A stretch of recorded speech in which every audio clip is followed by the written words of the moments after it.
Mateo, ang henyo. Credit to the author. M771 hanggang 80. Ang mga pangalan po na nandito ay galing sa mga name generator.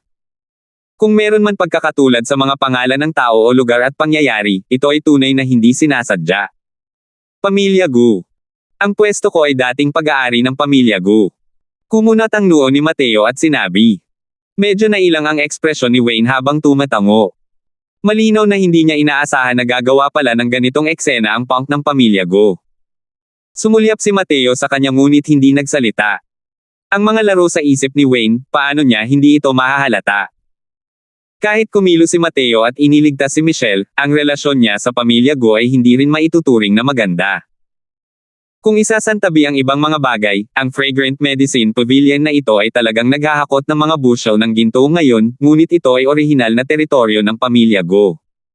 Paano sila hindi maiinggit? Ang hakbang na ito ni Wayne ay nagbigay kay Mateo ng malaking pakinabang at naghasik din ng alitan sa pagitan ng dalawang puwersa ng walang dagdag na abala. Dahil siya ang Panginoon ng lungsod, maglalayag siya kasabay ng hangin. Ang ganitong uri ng paraan ng pang-uudyok ay hindi itinuturing na suklam-suklam. Ito ay mga pamamaraan lamang ng isang soberano. Bilang pagbabalanse sa ugnayan ng lahat ng partido, ito ay isang bagay na dapat isaalang-alang ng bawat soberano. Hindi pa nakakain ng baboy si Mateo pero maraming beses na siyang nakakita ng mga baboy na tumatakbo. Paano niya hindi nakikita ang parteng ito? Kararating lang ni Wayne. May katuturan ng kaunting panlilinlang. Hindi inisip ni Mateo ang tungkol kay Wayne dahil dito. Sa kabaligtaran, kung hindi gumawa si Wayne ng mga mumurahing panlilinlang na ito, hindi siya magiging si Wayne. Ang maliit na panlilinlang ni Wayne ay nagawa lamang sa pamamagitan ng pagsasamantala sa isang pagkakataon. Tutal, ang halaga ng isang puwang ay higit na nakahihigit sa mga problema ng pag-uudyok sa relasyon ng dalawang panig. Kung talagang may malaking swerte ang Crimson Afterglow Valley na iyon, hindi masukat ang halaga ng kota na ito para kay Mateo. Maaaring hindi mapansin ang ilang maliliit na trick. Sumulyap si Mateo kay Wayne at sinabing, hindi kailangang abalahin ng ganitong uri ng langaw ang Panginoon ng lungsod, kamahalan, para personal na kumilos. Paalisin ko siya. Gayunpaman. Hindi ito dapat gawing pamarisan. Ubo, hindi na gagawing president. Hindi na mauulit. Mateo, hindi mo na talaga ako kailangan gumawa ng aksyon. Juan, ang batang ito, disente pa rin ang lakas niya. Sa mga nakababatang henerasyon ng Ancient Opulent City, sapat na iyon para mapabilang sa top 3, sabi ni Wayne. Bago dumating, hindi inakala ni Wayne na si Mateo ang may hawak ng gintong token ng Heaven's Destiny Trading Company. Ibang-iba na ang antas ng isang token na ito kumpara sa Pamilya Gu. Mukhang kalabisan na ang ganitong klaseng panlilinlang kung titingnan ngayon. Pero hindi mahina ang kakayahan ni Wayne. Ilang araw pa lang ang narating niya ay halos natuntunan niya ang distribusyon ng puwersa ng sinaunang Marangyang lungsod. Kahit ang lakas ng nakababatang henerasyon, mayroon na siyang tala sa kanyang puso. Napakahalaga ng 3 kota na ito, bawat isa. Paano kaya makakapagbigay si Wayne sa mga tao ng walang pakundangan? Sa oras na iyon, kung maglalaban sila at matatalo, siya ang matatalo. Bukod pa rito, kahit makapangyarihan ang pamilya Pemberton, marami rin silang mga kaaway sa banal na lupain. Ang ganitong uri ng malaking bagay na kinasasangkutan ng buong banal na lupain, kung ito ay talagang masyadong pabaya, ay magbibigay sa mga tao ng kontrol. Maingat niyang pinili ang 3 kota ng sinaunang Marangyang lungsod na ito, bukod kay Mateo. Isa sa mga kota ay hindi man lang napunta sa isang malaking aristokratang pamilya. Ngunit ang lakas ng taong iyon ay lubos na nakakumbinsi sa mga tao. Itong si Juan sa labas, ang lakas niya ay talagang disente. Para lang makabawi ng pabor kay Mateo, tiniis niya ang sakit at kinumplito ang kanyang kota. Mateo, tumakbo ka palabas para hanapin itong young master. Ikaw, isang pill refining guy, ano ang dahilan ng pagsasama mo sa kasiyahan naming mga martial artist? Sa pag-alis mo sa Ancient Opulent City, ang mawawala sa iyo ay ang mukha ng aming Ancient Opulent City. Masiglang sigaw ni Juan sa labas ng pintuan ng Fragrant Medicine Pavilion. Pulala ng pulala ang mga salitang iyon at nakaakit din ng maraming tao na pumaligid at manood. Sa simula, medyo naguluhan ang lahat at inakala pa nga nila na dahil naiinggit ang pamilya Go ay maganda ang kasalukuyang negosyo ng Fragrant Medicine Pavilion, sinadya nilang pumunta rito para gumawa ng eksena. Sino ang mag-aakala na pagkatapos nilang makinig ng mabuti, natuklasan nilang hindi pala talaga iyon ang totoo. Sabi ko, si Mateo, isang alchemist, para saan siya sumasali sa kasiyahan ng walang taros? Kahit na nakakaakit ang gantimpalang Crimson Afterglow Valley, kailangan din niyang makuha ito. Oo. Dapat pag-aralan ng mabuti ng mga alchemist ang alchemy. Pero ngayon, gusto niyang makipagkompetensya sa mga tao sa martial arts. Hindi ba't pagbaliwala ito sa tamang trabaho? Ang lakas ni Juan ay nasa 5th level boundless na.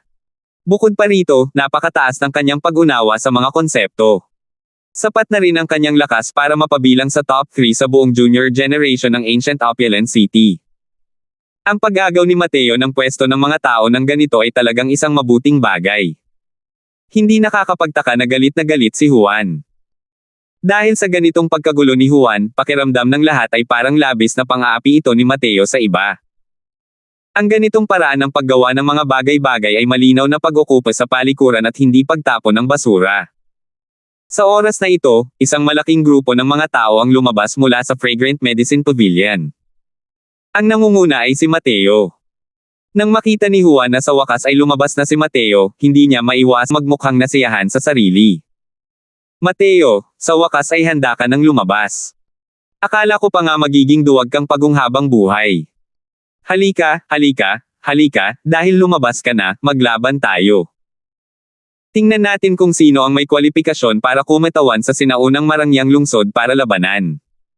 Sabi ni Juan nang may malamig na ngiti. Sabi ni Mateo nang may bahagyang ngiti, gusto mo ba talagang makipagkompetensya? Syempre naman. Pwede ba kitang biruin sa harap ng napakaraming tao? Tama na ang kalokohan, away o hindi. Kung hindi ka maglalakas loob na lumaban, ibigay mo na ang pwesto. Kamahalan, Panginoon ng lungsod, alam kong may mabuting relasyon kayo ni Mateo. Pero ang ganitong bagay ay may kinalaman sa reputasyon ng buong sinaunang Marangyang lungsod. Ako, si Juan, ay hindi maaaring umatras. Si Juan ay mayroong anyo ng kahangahangang katwiran para sa kapakanan ng hustisya, inilalagay ang kanyang sarili sa mataas na moralidad. Maging si Wayne ay hindi rin makapagsalita ng marami. Bumantong hininga ng bahagya si Mateo at sinabing, sige. Sasama na ako, kailangan mong maging handa. Hindi inakala ni Juan na lalaban agad si Mateo at agad niyang itinaas ang lahat ng enerhiya ng asensya sa kanyang katawan sa kanyang pinakamataas na antas. Ngunit sa oras na ito, nanlamig ang kanyang leeg. Isang matalas na mahabang espada ang nakatutok na sa kanyang leeg. Patay ka na. Ang malamultong boses ni Mateo ay narinig sa tabi ng tainga ni Juan. Hanggang sa sandaling ito palang tumugon ang mga tao. Dumating na pala si Mateo sa likuran ni Juan dahil alam na ng Diyos kung kailan.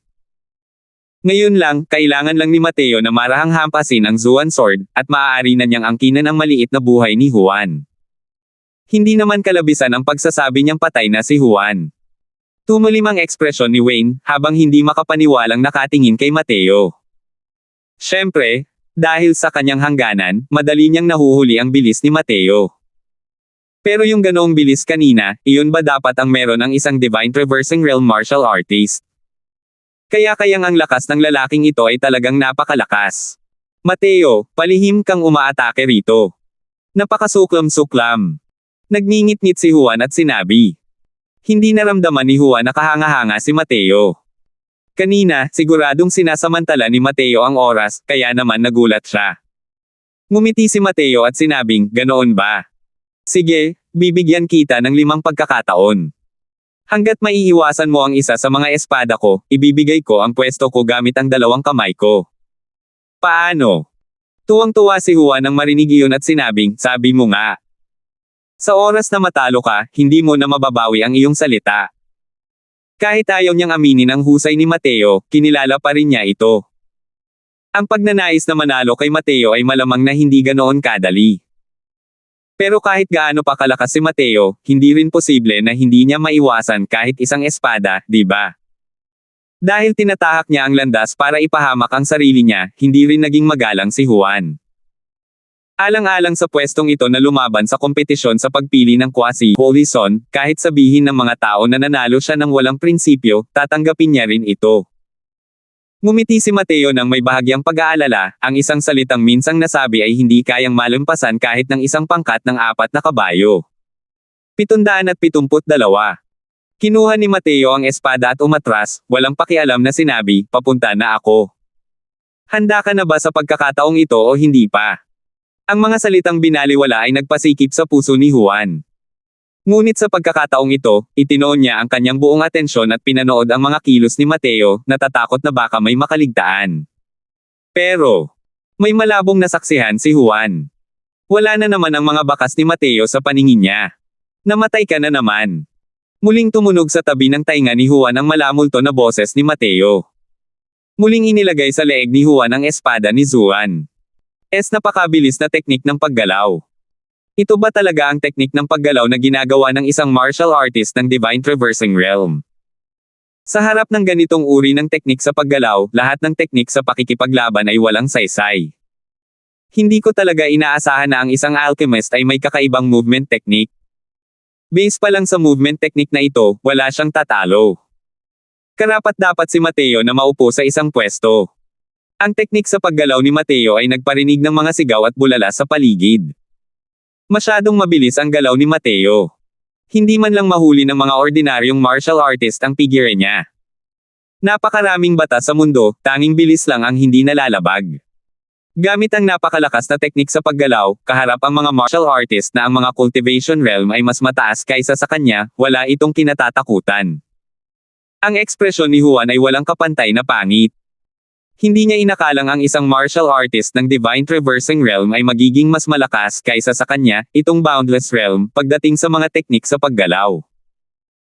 Noong mga oras na iyon kanina, marami na siyang ginawang paghahanda, ngunit hindi pa rin niya kayang sabayan ang bilis ni Mateo. Binawi ni Mateo ang espada at umatras muli, walang galit o kalungkutang sinabi, ang ikatlong espada. Handa ka na ba? Nagbago ang ekspresyon ni Juan, biglang nawala ang kanyang anyo sa kanyang kinatatayuan. Sa pagkakataong ito, nagpasya siyang unang umatake para makakuha ng inisyatiba at siya mismo ang unang gumalaw. Sa ngayon, wala siyang iniisip na gawin kay Mateo. Hanggat maiiwasan niya ang isa sa mga espada ni Mateo, maituturing na siyang panalo. Kahit medyo maingat ang paggamit ng ganitong paraan para makakuha ng slot, ano kaya? Ngunit, sa sumunod na sandali, biglang nakaramdam si Juan ng lamig sa kanyang baywang. Muling narinig ang boses ni Mateo. Patay na. Biglang nagbago ang ekspresyon ng mukha ni Juan, bigla siyang nag-iba ng direksyon, gusto niyang makatakas sa espada ni Mateo. Ngunit pagkatapos ng 2 hininga, 2 beses siyang magkasunod na namatay muli. Sa harap ng makapangyarihang teknik sa paggalaw ni Mateo, hindi niya talaga naiwasan kahit isang espada. Ibig sabihin din nito ay kung talagang gusto siyang patayin ni Mateo, isang espada lang ang kailangan niya at sapat na iyon. Biglang umupo si Juan sa lupa at walang humpay sinabi, na natalo ako. Sa iyo na ang pwestong ito. Dahil dito, wala nang ibang nang-ahas na questionin ang lakas ni Mateo. Maging si Juan ay tuluyang natalo sa kamay ni Mateo. Ang kanyang pagiging kinatawan ng sinaunang marangyang lungsod sa labanan ay kasunod ng katanyagan at merito. Tumingin si Wayne kay Mateo na parang nakakita ng multo at namangha, gusto ko lang sanang suklian ka ng pabor noong una. Pero hindi ko inaasahan na ganito pala kalakas ang movement technique mo. Mukhang hindi naman talaga walang batayan ang sinabi mo kanina. Ngumiti lang si Mateo at tinatamad magpaliwanag. Pagkatapos ng pangyayaring ito, pinili ni Mateo na agad na magtago sa isang pribadong lugar. Ang pag-urong na ito ay tumagal ng 1 buwan. Sa panahong ito, pinuno nito si Riza Mayer ng nag-aalab na pagkabalisa. Hindi siya binigyan ni Mateo ng anumang paliwanag at nagtago na lamang, kaya't wala siyang ideya kung anong uri ng kasunduan ang naabot ni Mateo sa Heaven's Destiny Trading Company. Kailangang malaman ng isa na ang ibinigay ng Heaven's Destiny Trading Company kay Mateo ay isang gintong token. Kung walang lakas na kapantay ng isang banal na Panginoon, imposibleng makakuha ng ganoong token. Nangangahulugan din ito na ang katayuan ni Mateo sa paningin ng mga taong nasa punong tanggapan ng Heaven's Destiny Trading Company ay maihahambing na sa katayuan ng isang banal na Panginoon. Sa simula, labis na nag-aalala si Riza Mayer na may ilang hindi inaasahang pagbabago na mangyayari sa Fragrant Medicine Pavilion. Pero lumipas ang isang buwan, at tila walang anumang pagbabago. Ang panig ng Heaven's Destiny Trading Company ay hindi pangkaraniwang tahimik din, tila sumuko na sa pwestong ito ng Ancient Opulent City. Ngunit ang panghihimasok ni Riza Mayer sa teritoryo ng Heaven's Destiny Trading Company ay sa wakas ay tumigil din sa 20%, ang hangganang ito. Hindi na siya maaaring tumawid. Sa loob ng halos 3 buwan, ang dalawang pangunahing kumpanya ng kalakalan ng sinaunang Marangyang lungsod ay nagpalitan ng posisyon. Ang Meteor Trading Company ay naging numero 1 pangunahing kumpanya ng pangangalakal sa isang iglap lamang, habang ang Heaven's Destiny Trading Company ay naging pangalawang uri ng kumpanya ng pangangalakal. Sa totoo lang, ang Fragrant Medicine Pavilion pa rin ang may pinakamalaking kita sa pagitan ng mga ito.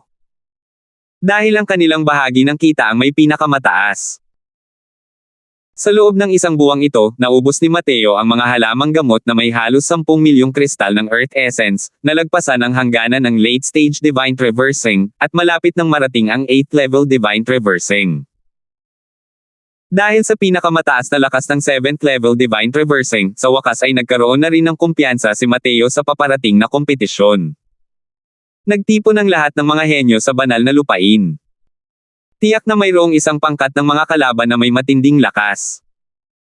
Ang disbentahan ni Mateo ay nasa larangan ng cultivation. Kaya naman, kahit na tumaas siya ng isang maliit na hangganan, maaari itong magkaroon ng malaking epekto sa huling resulta. Sa loob ng isang buwang paninirahan, matapos umalis si Mateo sa pag-iisa, lumaban si Riza Mayer at hindi nagtanong tungkol sa ginting token. Nagdulot ito ng kakaibang pagkagulat kay Mateo at hindi niya maiwasang mamangha kay Riza Mayer. Hindi talaga ganoon kadali para sa babaeng ito na tiisin ang ganoong bagay. Pagkatapos lumabas ni Mateo sa kanyang pag-iisa, oras na rin para umalis sa Ancient Opulent City. Dahil sa napakalawak ng teritoryo ng Crimson Afterglow Holy Land, ang kompetisyon sa pagpili ng Quasi-Holy Zone sa pagkakataong ito ay hinati sa 10 pangunahing zona ng torneo. Sa bawat pangunahing zona ng torneo, lahat ng kalahok ay maglalaban sa magulong labanan, hanggang sa mapili ang huling 6 na lalahok sa kompetisyon para sa Ultimate Selection. Sa tournament zone na kinaroroonan ni Mateo, mayroong halos 200 malalaki at maliliit na puwersa. Ibig sabihin din nito ay ang tournament zone na ito lang ang may ilang daang kalahok. Ang ilang daang kalahok na ito, ang karamihan ay pawang mga martial artist ng Boundless Realm.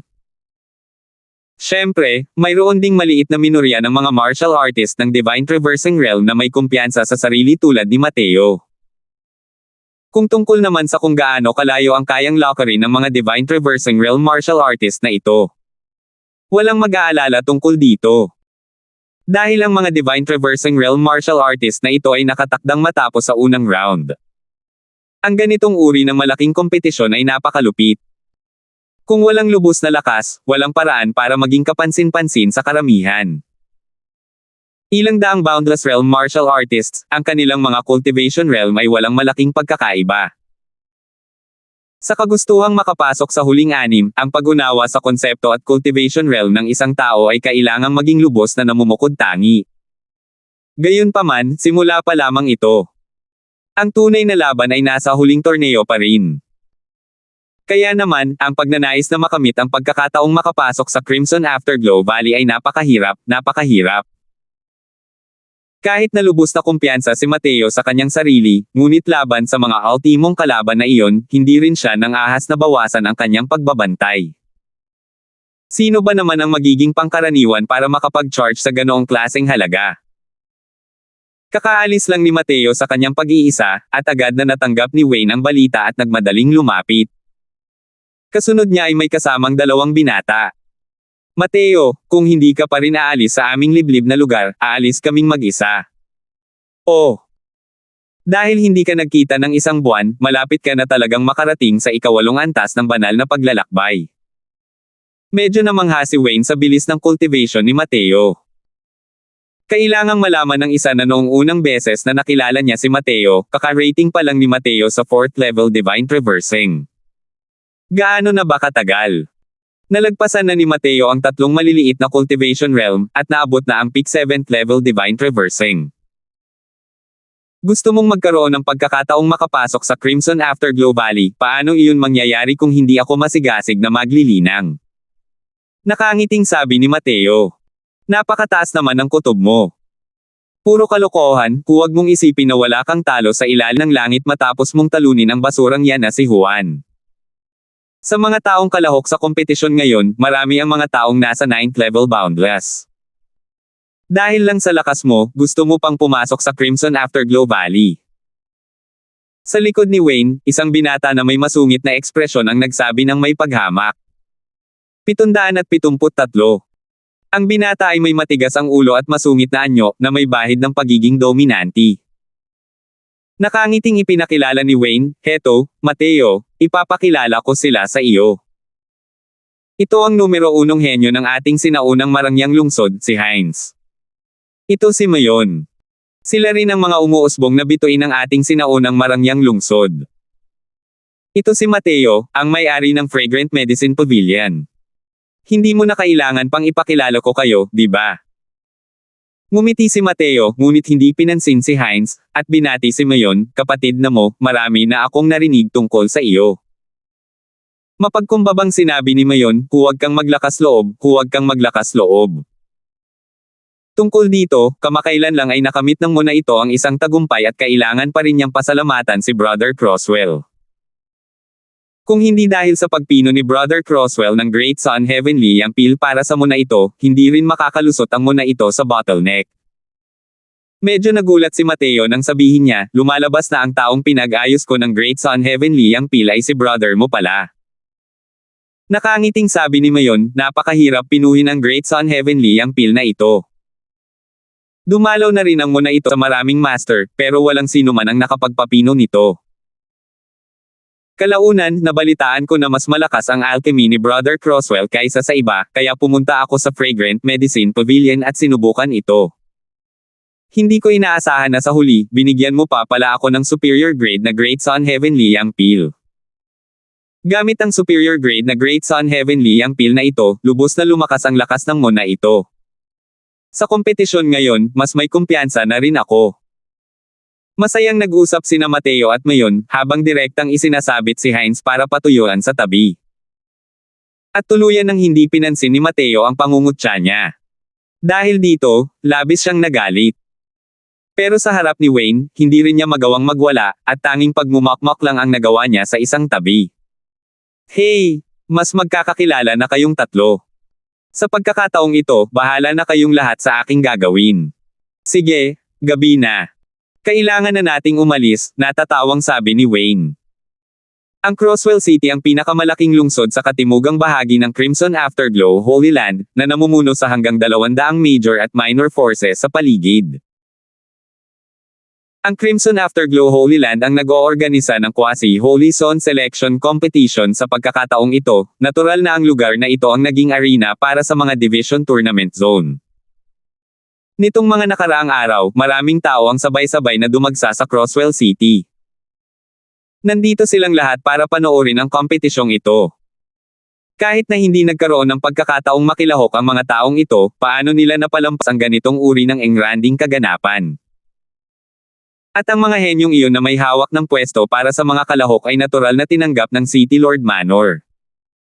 Ngunit ang ilang daang tao lamang ay hindi gaanong mahalaga para sa napakalaking Crosswell City. "Wayne, nabalitaan kong nakabili ka ng malaking deal ngayon at nagdala ka pa ng 6 na kumpe ng kanyan." Pagpasok pa lang nina Wayne at ng iba pa sa pinto, nagkataong nakasalubong nila ang isa pang grupo ng mga tao. Agad na nagsalita ang nangunguna para mangutya. "Jomar Wo, ilang taon nang hindi nakakakita, bakit ang bango-bango pa rin ng bibig mo? Kung ang dala ko ay mga kumpe ng kanyan, hindi kaya ang dala mo ay mga kumpe ng kanyan?" Galit na sabi ni Wayne. "Hehe, sa pagkakataong ito, natatakot akong mabaigaw ka. Talagang nakapagpalabas ang ating Palanan City ng isang pambihirang kahangahangang talento sa pagkakataong ito. Talagang sulit ang makakuha ng isang pwesto. Pablo, bakit hindi ka agad lumapit para salubungin si City Lord Pemberton? Isang napakatahimik na binata sa likuran ni Jomar ang lumabas at yumuko kay Wayne habang sinasabing, Junior Pablo, nagbibigay ng paggalang kay City Lord Pemberton. Nagbago ang ekspresyon ni Wayne nang sabihin niya, walang hangganan sa ikapitong antas. Hindi rin nakakapagtaka na nagulat si Wayne. Para maabot ang 7th level boundless sa edad na ito, wala ni isa sa kanila ang hindi isang figure na may kahangahangang talento. Kailangang malaman ng isa na ang 6 na taong ito ay dinala ni Wayne dito, ang pinakamataas ay 6th level boundless lamang. Mayabang na sabi ni Jomar nang makita ang sitwasyon, mas malakas pa ang lakas ni Pablo kaysa sa inaakala mo. Sa pagkakataong ito, walang problema kung may puwang ka sa isang pwesto. Paano, may pakiramdam ka bang netalisod o hindi? Hahaha. Napangiwi si Wayne nang may pagtataka, huwag kang maging mayabang. Ang pinaglalabanan ng mga kakompetensya sa panahong ito ay hindi lamang ang larangan ng cultivation. Napakahalaga rin ng pag-unawa sa mga konsepto. Tumawa ng malakas si Jomar at sinabing, hindi mo na kailangang mag-alala tungkol dyan. Ang pag-unawa ni Pablo sa mga konsepto ay talagang mas malakas kaysa sa grupo ng basurang dala mo. Napakahalaga nga ng pag-unawa sa mga konsepto. Mas mahalaga pa ito kaysa sa cultivation realm. Pero para makaabot sa late stage boundless realm sa edad na ito, paano magiging mahina ang pag-unawa niya sa mga konsepto? Ang Jomar na ito ay nagmula sa pamilya Wu ng banal na lupain. Ang impluensya ng pamilya Wu ay halos kapareho ng pamilya Pemberton. Bukod dito, sila ay nasa napakasamang relasyon. Kaya naman, wala siyang kahit kaunting psikolohikal na pasanin ng kutsain niya si Wayne. Dahil nakahanap na siya ng isang henyo sa ikapitong antas na walang hanggan sa pagkakataong ito, masasabing si Jomar ay nasa masigla at masiglang kalooban. Yee! Sa 6 na taong ito na dinala mo, mayroon pa bang isa na hindi pa nakakarating sa ikawalong antas ng Divine Traversing Realm? Wayne, 2 lungsod ang pinamamahalaan mo ngayon, at hindi mo pa nga kayang mangalap ng 6 na boundless realms. Kailangan mo pa bang maghanap ng basura ng Divine Traversing Realm para mabuo ang bilang? Hahaha. Pinapatay mo ako. Biglang natuklasan ni Jomar si Mateo sa karamihan at mas lalong nagsimulang manunuya. Dama ko rin ang tingin ni Pablo kay Mateo, ang kanyang mga mata ay puno ng pangungutya at paghamak. Ang mga martial artist na lumahok sa kompetisyon sa pagkakataong ito ay pawang mga boundless realms bilang pangunahing puwersa. Ang napakaliit na minorya ng mga martial artist ng Divine Traversing Realm ay pawang mga kalahok sa maliliit na puwersa na sadyang napakababa para ipakita sa publiko. Ah! Miguel! Si Miguel!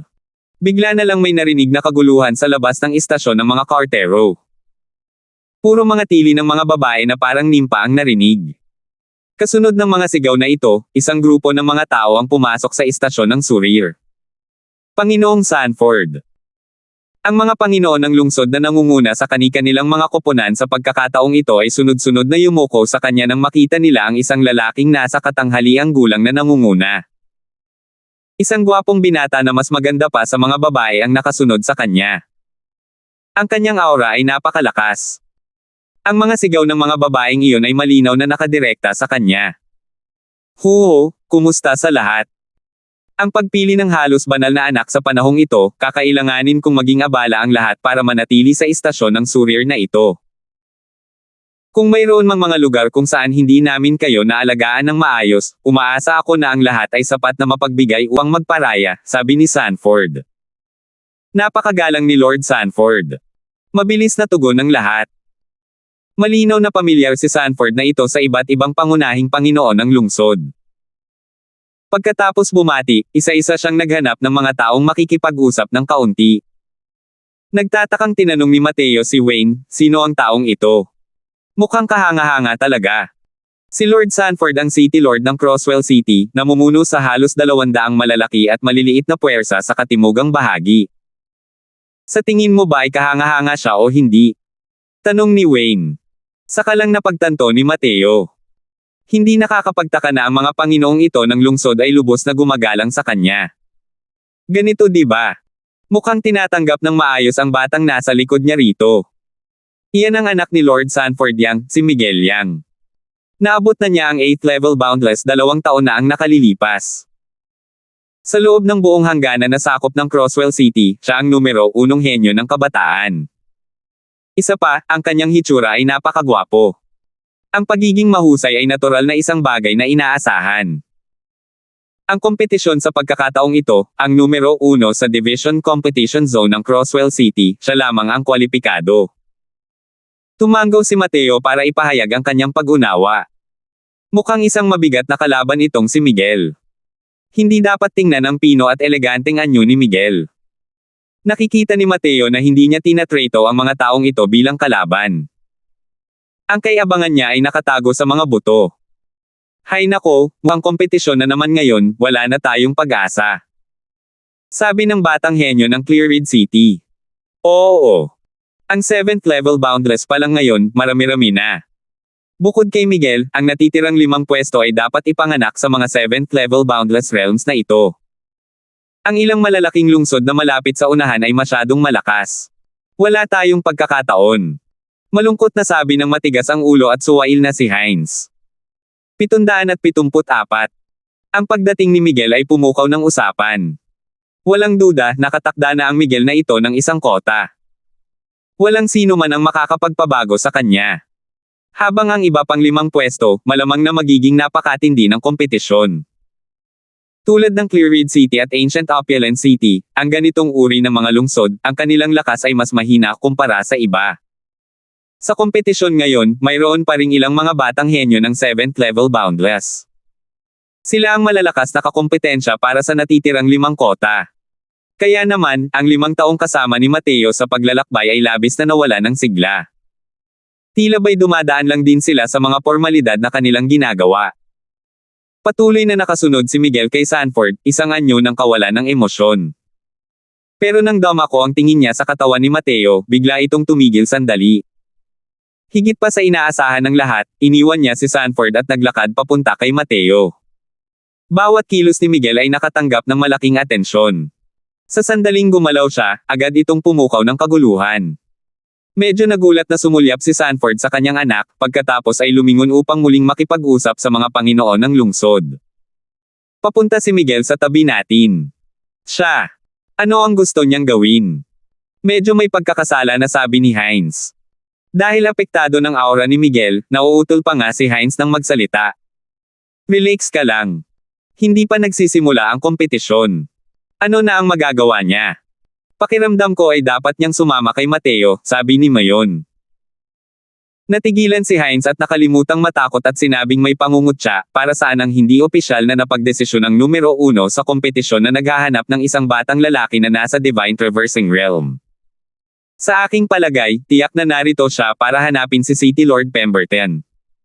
Tutal, ang kanyang nakatatandang kapatid ay tunay na isa sa 7 banal na anak. Ang pagpunta ni Miguel para bumati ay makatuwiran din. Ngunit, dumiretso si Miguel sa harap ni Mateo at sinabing, ang tawag ko sa akin ay Miguel. Maaari ko bang malaman ang pangalan ng nakababatang kuya? Medyo nagulat si Mateo. Walang provokasyon, walang gantihan, simpleng pagbati lang. Tila may katinoan ang Miguel na ito na hindi katimbang ng kanyang edad. At ang ganitong kalaban ay mas mahirap talagang kalabanan. Binanggit ni Mateo ang sarili niyang pangalan ng may bahagyang ngiti. Tumanggo si Miguel at sinabing, dapat isa kang taong nagsasanay ng espada, di ba? Napakalakas mo. Tumawa si Mateo nang may pag-aalinlangan at sinabing, nako. Paano nalaman ni Brother Yang na napakalakas ko? Tumawa rin si Miguel at sinabing, isang pakiramdam lang. Ang iyong layunin sa paggamit ng espada ay pinaikli ngunit hindi lumalabas. Kung hindi dahil sa mababa ang aking mga naabot na sword daw, malamang hindi ko ito mahahalata. May pakiramdam ako na ang iyong pag-unawa sa layunin sa paggamit ng espada ay dapat pa ring mas mataas kaysa sa akin. Gayunpaman, malamang na hindi tayo magkakaroon ng pagkakataong magpalitan ng suntok sa arena. Talagang nakakalungkot. Ang mga espada ni Miguel ay talagang sinabi ng mayabang. Ngunit nang marinig ito ng ibang tao, hindi ito inaasahan sa anumang paraan. Napakalakas ng kanyang mga natamo sa sword daw. Hindi may kikaila ang puntong ito. Maliban na lang, ang ikinagulat ng lahat ay ang sinabi ni Miguel na ang intensyon ni Mateo na gumamit ng espada ay mas mataas pa sa kanya. Natatawang sabi ni Mateo, magkakaroon ng pagkakataon. Tumango si Miguel at sinabing, 60 mabibigat na eksperto na parang mga ulap. Kailangan kong pumunta at sumali sa kompetisyon sa pagkakataong ito sa aking pinakamagaling na kondisyon. Kung hindi, tiyak hahanapin ng yang na ito si Brother Croswell para makipaglaban. Pero maganda rin iyon. Dahil alam kong si Brother Croswell ay nasa ilalim ng pamamahala ni City Lord Pemberton, tiyak na hahanapin kita sa ibang araw para humingi ng gabay. Pagkatapos mag-usap, binati ni Wayne si Wayne, at lumingon pakaliwa at pakanan, naiwan ang lahat na may gulat na ekspresyon. May lagnat ba si Miguel? Ang sabi niya talaga ay napakalakas ng batang lalaking iyon sa Divine Traversing Realm. Oo. Wala talagang kakaibang aspeto ang batang yan. Pakiramdam ko kaya ko siyang patagin gamit ang isang kamay. Kung hindi lang dahil sa kompetisyong nagbabawal sa pakikipaglaban ng pribado, gugustuhin ko talagang maranasan kung gaano kalakas ang batang ito. Hey, huwag magmadali. Bukas na magsisimula ang kompetisyon sa pagpili. Mula man o kabayo, pwede silang lumabas at mamasyal. Ang mga kilos ni Miguel ay pumukaw sa atensyon ng maraming henyo. Sinimulan nilang suriin si Mateo isa-isa. Gayunpaman, ang resulta ng pagsusuri ay wala si Mateo ng kahit kaunting pambihirang aspeto. Mukha siyang isang ordinaryong martial artist ng Divine Traversing Realm.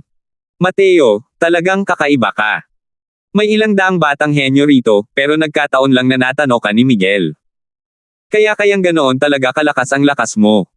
Medyo nagtatakang tanong ni Wayne. Nagkibit balikat si Mateo at sinabing, hindi mo ba malalaman bukas? Sa larangan ng pagsasanay ng Crosswell City, 6 na malalaking arena ang itinayo. Kinabukasan ng madaling araw, lahat ng mga kalahok sa kompetisyon ay nagtipon-tipon sa practice field. At sa mga paligid, mayroon pang mga siksik na pulutong ng mga taong mapanghimasok na nakapalibot at nagmamasid. Nahaharangan lang sila ng isang napakalaking hanay at hindi pinayagang pumasok. Ngunit sapat na ang distansyang ito para makita nila ng malinaw ang sitwasyon sa lahat ng arena. Miguel Yang. Go! Go! Miguel! Sa gitna ng mga taong nanunood sa mga panlabas na lugar, naroon ang isang malaking grupo ng mga matatag na taga-suporta ni Miguel. Hindi pa nagsisimula ang kompetisyon, at bawat isa sa kanila ay parang binuhusan ng mga stimulant, naghihikayat kay Miguel. Nakakatakot talaga si Miguel.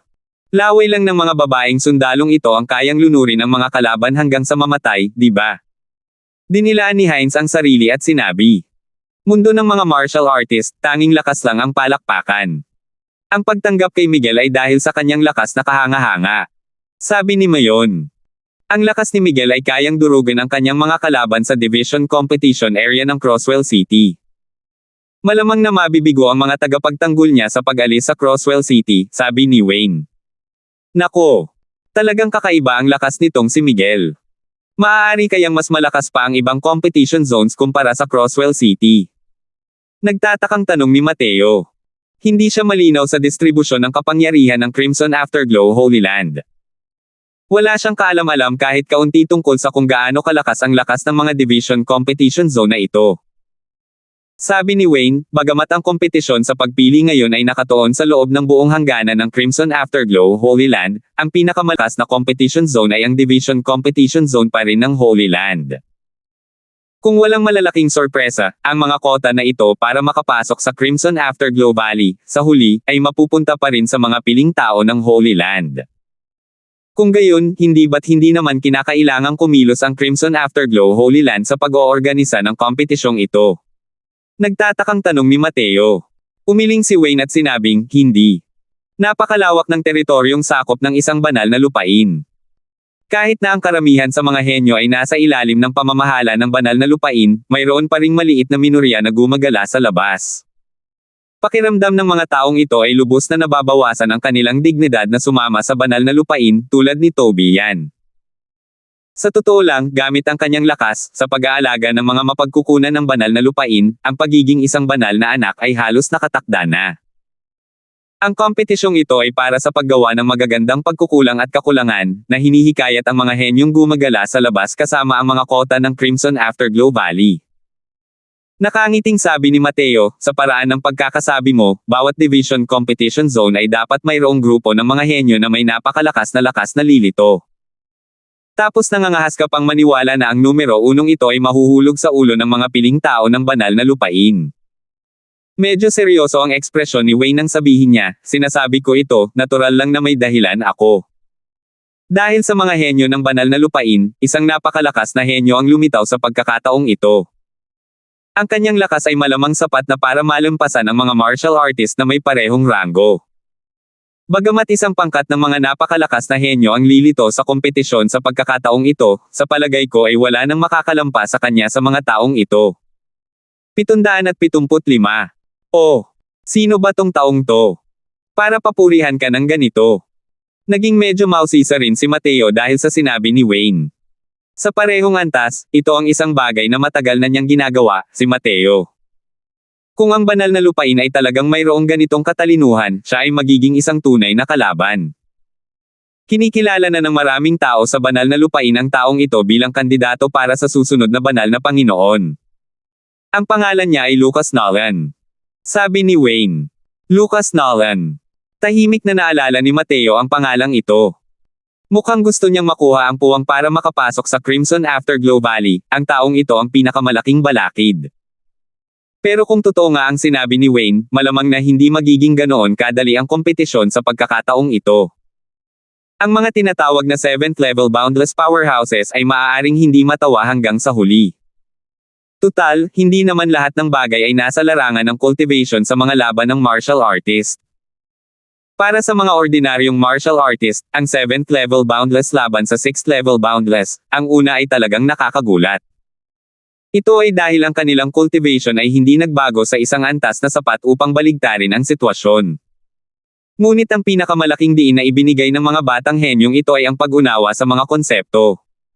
Sa 7th level boundless laban sa 6th level boundless, maaaring hindi talaga mananalo ang nauna.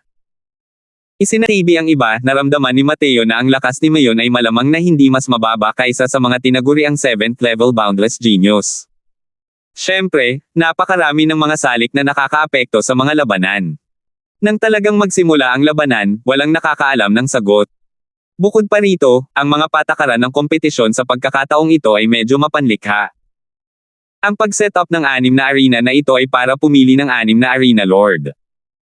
Ang mga taong matagumpay na makakapagbantay sa plataporma ang siyang makakakuha ng mga kwalifikasyon upang makapasok sa Grand Finals.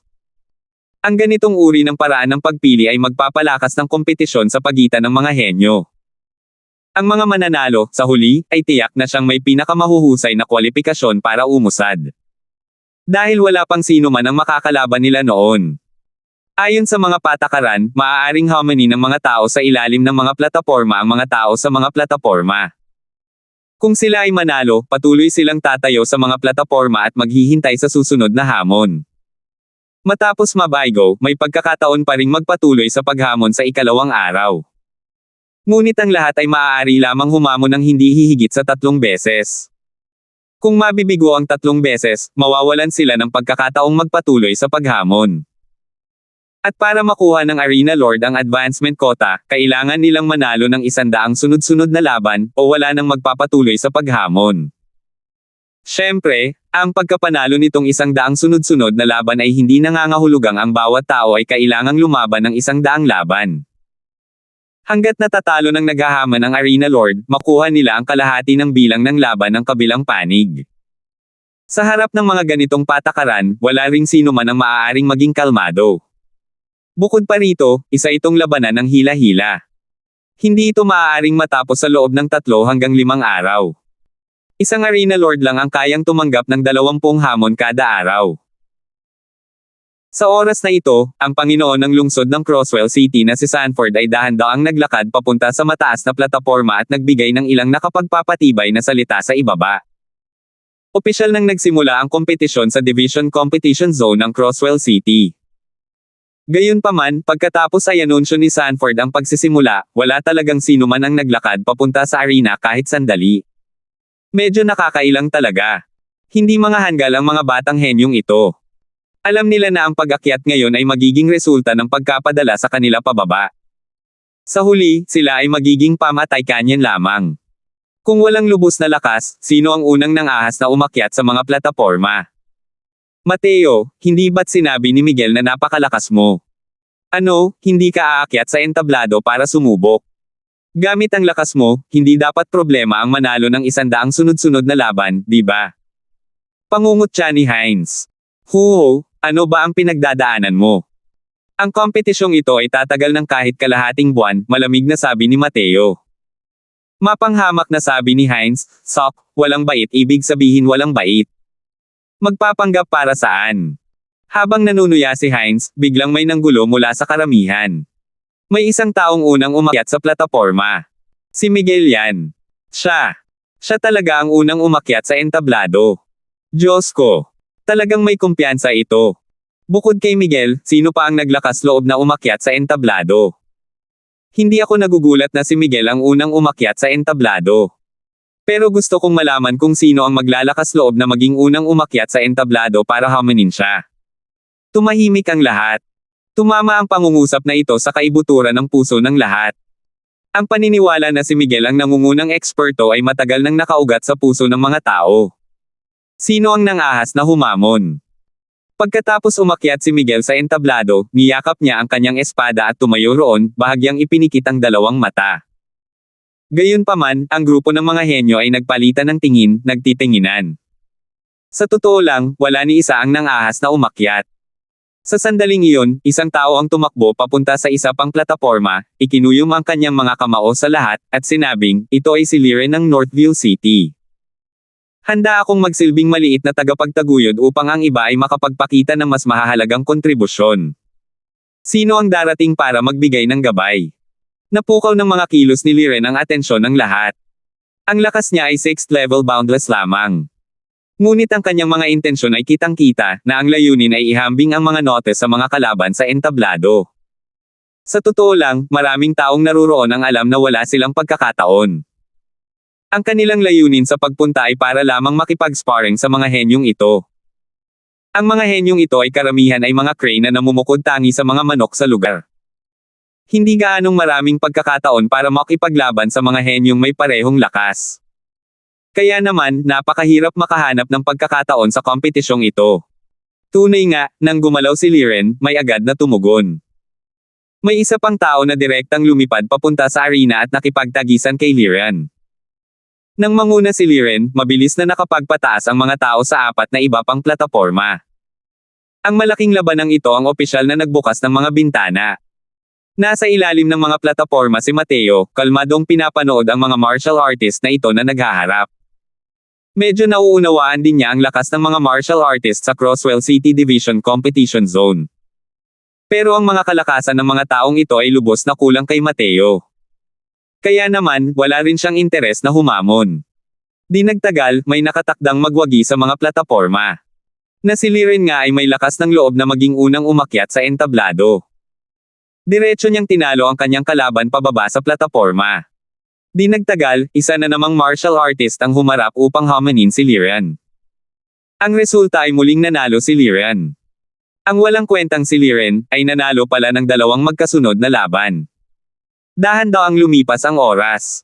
Mabilis na natapos ang mga laban sa unang araw, ngunit medyo nakaramdam ito ng antok. Sa unang araw ng hamon, halos lahat ng eksperto ay hindi nakasali. Puro mga martial artist na medyo mahina ang lakas ang nagpasimula ng kaguluhan. Hindi dapat tingnan kung paano nanalo ang ilan sa kanila ng sunod-sunod. Sa huli, makikinabang lamang ito sa iba. Sa unang araw ng kompetisyon, ang tanging bagay na sulit panoorin ay marahil si Miguel. Yakap-yakap niya lang ang kanyang espada ng ganoon, nakatayo mula madaling araw hanggang sa paglubog ng araw. Ngunit walang kahit isang tao ang lumapit upang humamon. Ang mga eksperto ay tiwangwang na parang nyebe, malamang ay ang mga taong katulad niya ang tinutukoy. Naglaban ang 5 iba pang arena hanggang sa sila ay naglaban, ngunit ang kanyang lugar ay malamig at walang tao. Hindi man lang siya tiningnan ng mga henyong iyon. Medyo nagtataka rin si Mateo kung may mga taong hamanin si Miguel o wala. Tutal, ayon sa mga patakaran, hanggat walang humamon sa loob ng dalawang magkasunod na araw, automatikong makukuha ni Miguel ang karapatang makapasok sa Grand Finals. Sa ikalawang araw, sa wakas ay dumating na ang tunay na kasukdulan ng kompetisyon. Sa sandaling magsimula ito, mayroong isang henyo sa ikapitong antas na walang hanggan na diretsyong umakyat sa plataporma upang hamanin si Liren. Ang lakas nitong si Liren ay talagang kahanga-hanga. Sa unang araw, nanalo siya ng 20 sunod-sunod na laban, at binabantayan ang plataporma hanggang ngayon. Pero medyo malaki ang pagkakaiba sa pagitan ng Middle Stage Boundless Realm at ng Late Stage Boundless Realm sa huli. Hindi masasabing hindi malakas ang lakas ng Liren na ito. Ngunit matapos halos makayanan ang 100 galaw, sa wakas ay natalo siya. Nang manguna ang 7th level Boundless na ito, may mga taong hindi na nakapagpigil. 2 pang 7th level Boundless Realms ang lumipad papunta sa mga plataporma. Nagsimulang maging matindi ang mga laban. 776. Kasunod ng mga galaw ng 7th level Boundless Realms, ang mga labanan sa mga plataporma ay naging mas matindi. Para matagumpay na maipagtanggol ang mga arena sa unang araw, wala ni isa sa kanila ang hindi naging kahanga-hangang karakter. Ngunit sa pagharap sa 7th level Boundless Realms, ang kanilang lakas ay bahagyang mahina pa rin sa huli. Di nagtagal, sila ay natalo. Sa oras na ito, sa wakas ay hindi na nakapagpigil si Heinz at gusto na ring kumilos. Dahil alam niyang kung hindi siya kikilos, wala na itong kinalaman sa kanya. Ang pag-akyat ni Heinz ay para hamanin ang huling natitirang Arena Lord mula kahapon. Ang dalawang tao ay parehong nasa 6th level Boundless Realm. Halos magkapantay ang kanilang lakas. Kuya Crosswell, wala ka pa bang planong kumilos? Nakapunta na sa mga arena ang mga kasamahan ng Clear Reed City dati, sabi ni Mayon. Nakangiting sabi ni Mateo, hindi ba't hindi rin kumilos si brother mo? Mukhang may tiwala pa rin si brother mo sa sarili mong lakas. Hindi ba't lahat ng ito ay galing kay Brother Crosswell? Kung hindi dahil sa Great Sun Heavenly ang pill na pinino mo, hindi talaga ako magkakaroon ng ganitong kumpiyansa, natatawang sabi ni Mayon. Oh! Kung gayon, may tiwala ba si brother mo na makakuha ng pwesto o wala? Mapait na ngiti ang sinabi ni Mayon, paano ko masasabing may tiwala ako rito? Ramdam ko na ang mga martial artist na pumunta sa Crosswell City ngayon ay marami-rami na pawang mawalang kapantay ang lakas. Ibibigay ko lang ang lahat para makipagkompetensya. Ngumiti si Mateo, ngunit ang kanyang tingin ay dumako sa Heinz na nasa plataporma. Hindi ko inaasahan na ang mga mata ng Heinz na ito ay nasa ibabaw ng kanyang ulo, ngunit ang kanyang lakas ay hindi pangkaraniwan. Mukhang nasakop na niya ang Arena Lord na ito. Ang pagiging mayabang ni Heinz buong araw ay hindi kinagustuhan ng mga tao. Kalimutan mo na si Mateo, kahit si Mayon ay hindi rin siya masyadong gusto. Ngunit ang kanyang lakas ay hindi inaasahang malakas.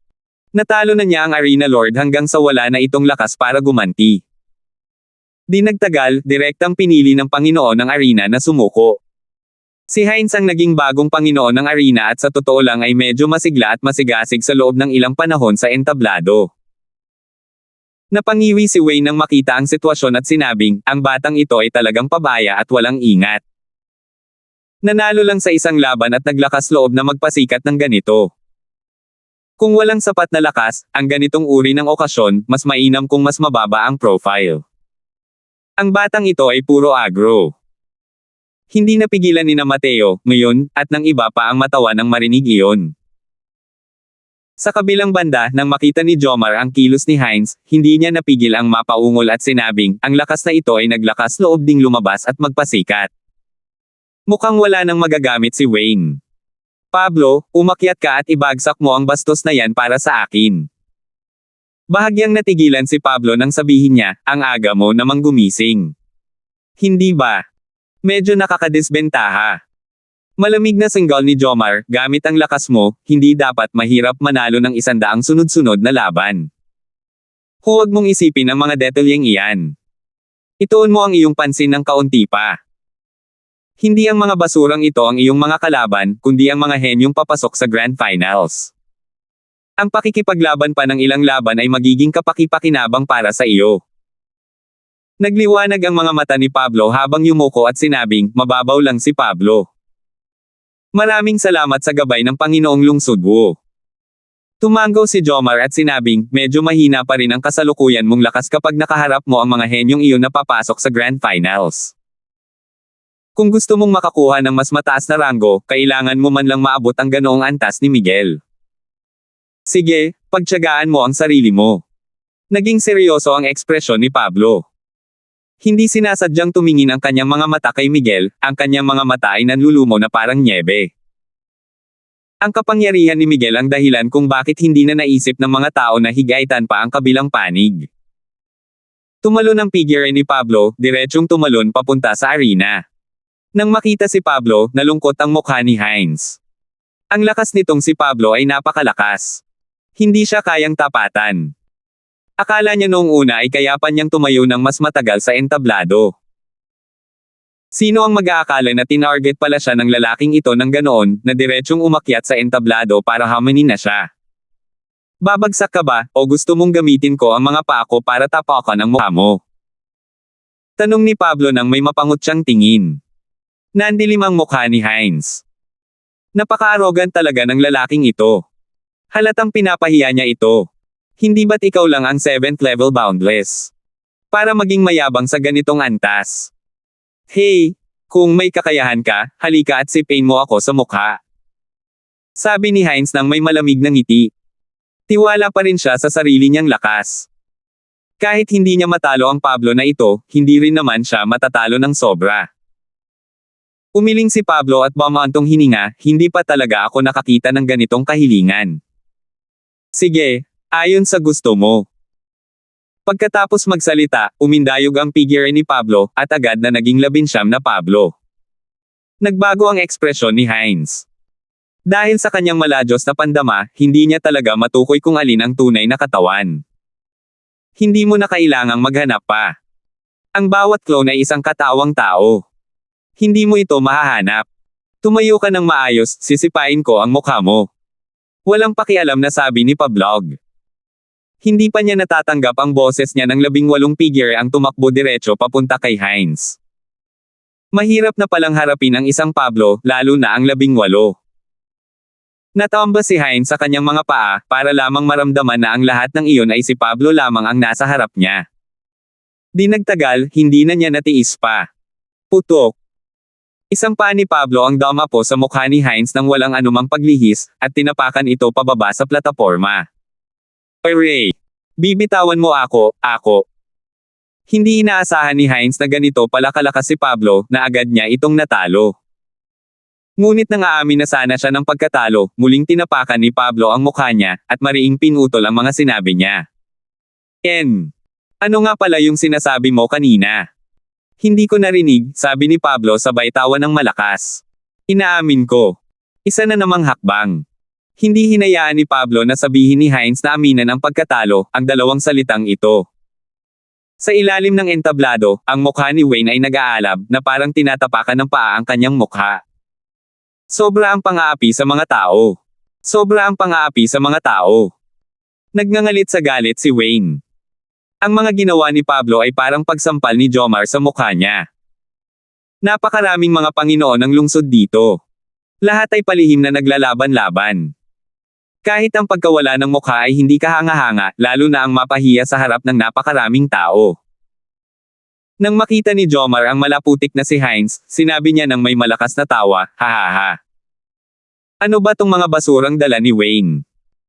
Wala man lang pagkakataong magsalita ang 6th level boundless sa kamay ni Pablo.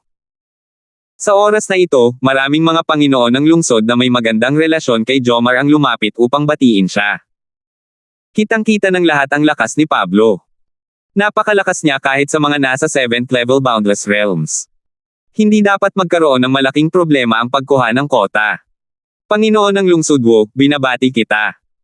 Hindi ko inaasahan na ang iyong Wind City ay may lumitaw isang kahangahangang batang junior. Panginoon ng lungsod Wu, binabati kita, binabati kita.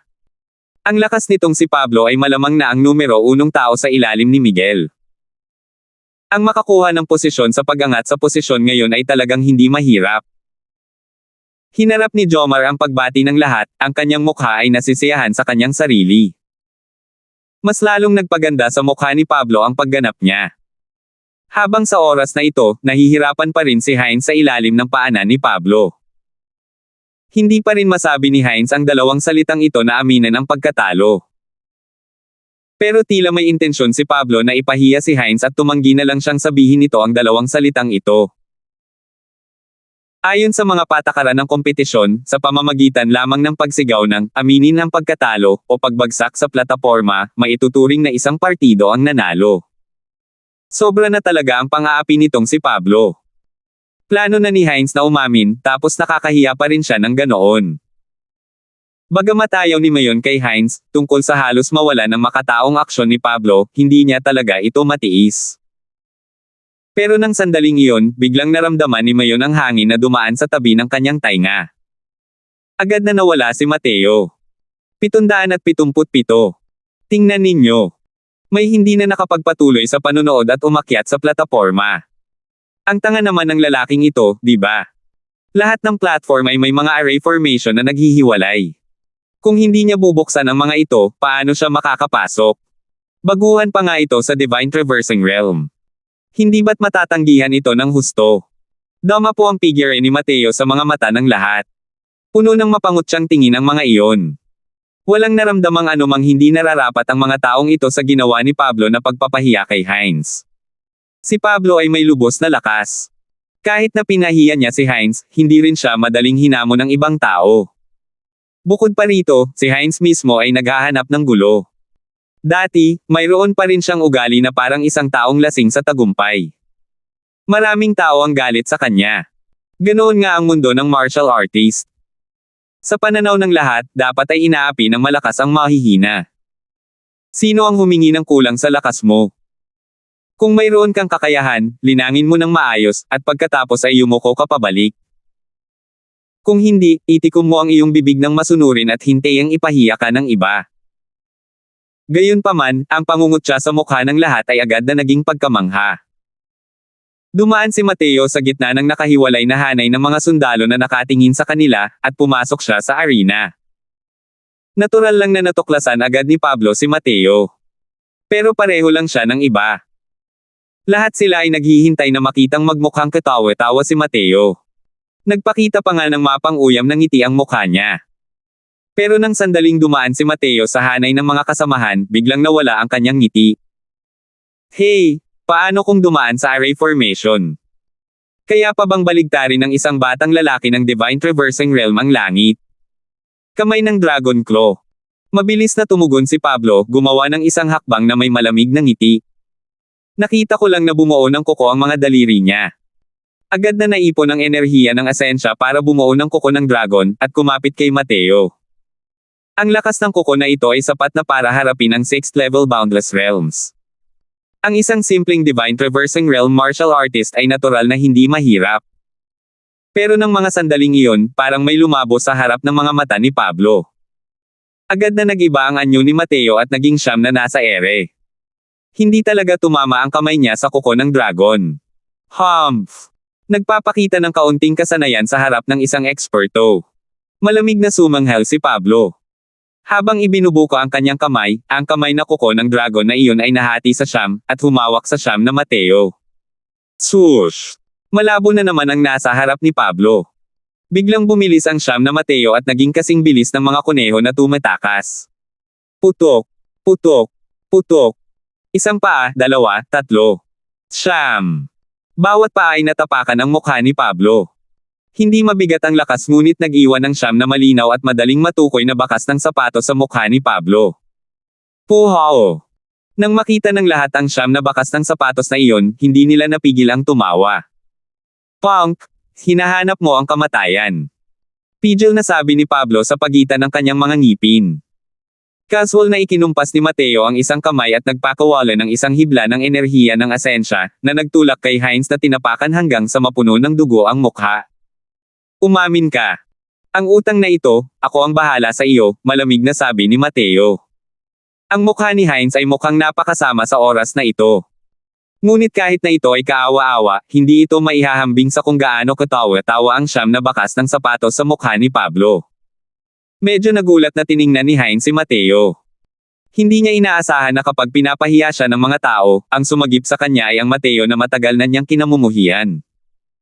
Hindi ba dapat pinagtatawanan ni Mateo ang kanyang kawalan ng kakayahan sa isang panig sa oras na ito? Lumapit pa nga siya at sabing tulungan siyang maibalik ang hustisya. Sa isang iglap, biglang tumulo ang mga luha ni Hines.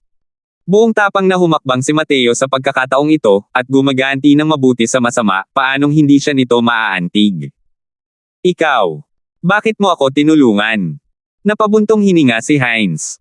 Malamig na sabi ni Mateo, simple lang, mali ang kutob ko. Mas gusto ng isang iskolar ang kamatayan kaysa sa kahihiyan. Ang malakas ay may dignidad ng malakas. Ang mahina ay may respeto rin sa sarili ng mahihina. Ang pagiging mas malakas kaysa sa iba ay hindi nangangahulugang maaari ng tapakan ang dignidad ng ibang tao. Naranasan na ni Mateo ang paghamak sa lahat ng buhay sa ilalim ng langit bago pa man, at naranasan din niya bago pa man ang kawalan ng kakayahan kapag nagkukulang siya ng lakas. Ang mga kilos ni Pablo ay hindi niya namamalayang naalala niya si Tommy. Ang makapangyarihang lakas ay hindi nangangahulugang maaari ng ipahiya ang iba. Kaya naman, nagalit sa kanya si Mateo. Ano man ang mangyari, si Hines ay mga tauhan ni Wayne. Ang pagsunod sa kanya ay itinuturing ding nasa parehong kuta. Ang pagpapahiya ni Pablo kay Pablo ng ganoon ay katumbas ng pagbure sa mukha ng lahat ng nasa panig nila. Maraming salamat. Nanginig ang puso ni Hines. Lahat ng dating tanawin tungkol kay Mateo ay agad na naglaho ng walang bakas. Sa kasalukuyan, sa puso ni Hines, puro pasasalamat ang nasa isip niya para kay Mateo.